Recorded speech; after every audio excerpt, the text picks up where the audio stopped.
আসসালামু আলাইকুম নাহমাদুহু ওয়া নুসাল্লি আলা রাসূলিহিল কারীম আম্মা বাদ। প্রিয় বন্ধুগণ, একজন মুসলমান হিসেবে হয়তো আমাদের প্রত্যেকের বাসাবাড়িতে কোরআন মাজিদ আছে, কিন্তু আমরা কি তা প্রত্যহ তেলাওয়াত করি? না।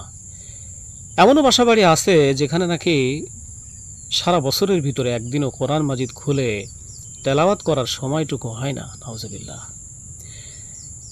এ কারণেই কিন্তু আমাদের বাসাবাড়িতে শান্তি শৃঙ্খলা এবং আল্লাহ পাকের পক্ষ থেকে বারাকা উঠে গেছে।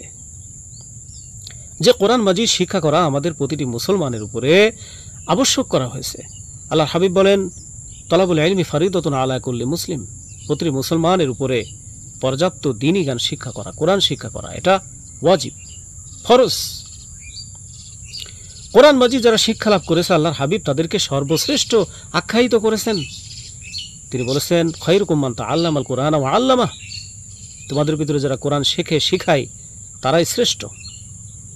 কোরআন যারা শিখবে, তদনুযায়ী আমল করবে, হারামগুলিকে বর্জন করবে, আল্লাহ পাক তাদেরকে জান্নাতের সুসংবাদ দিয়েছেন।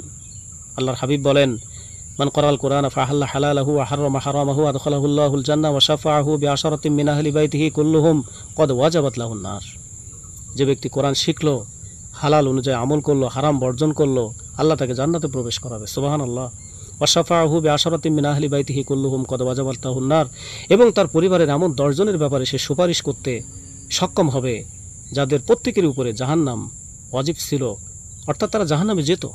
আল্লাহু আকবার। কোরআনের পরশে যারাই এসেছে তারাই তো সোনার মানুষে পরিণত হয়েছে।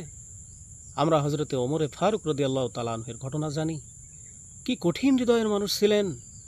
কোরআন হাকিমে সূরা তাহার প্রাথমিক কিছু আয়াত শুনলেন আর তিনি মোমের মতো গলে গেলেন। আল্লাহু আকবার। বন্ধুগণ, কোরআন মাজিদ তার তিলের সহিত সহি শুদ্ধভাবে তেলাওয়াত করা এটি ফরজ। আল্লাহ সুবহানাহু ওয়া তাআলা সূরা মুজাম্মিলের ভিতরে সুস্পষ্টভাবে ঘোষণা করেছেন, ওয়ারাত্তিলিল কুরআনা তারতিলা।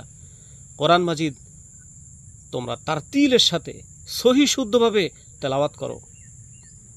যারা অশুদ্ধ তেলাওয়াত করে তার থেকে নেকি তো দূরে থাক, কোরআন মাজিদ উল্টো তাদের উপরে অভিসম্পাত করতে থাকে, লানত করতে থাকে। নাউজুবিল্লাহ। বন্ধুগণ, কোরআন মাজিদকে যদি আমরা ভালো না বাসতে পারি, কোরআনকে যদি আমরা সেইভাবে গ্রহণ না করতে পারি, তাহলে এই কোরআন কাল কিয়ামতের দিন আপনার আমার বিপক্ষে সাক্ষী দিবে। বিশ্বনবী বলেছেন, আল কোরআনু হুজ্জাতুল লাকা আও আলাইকা।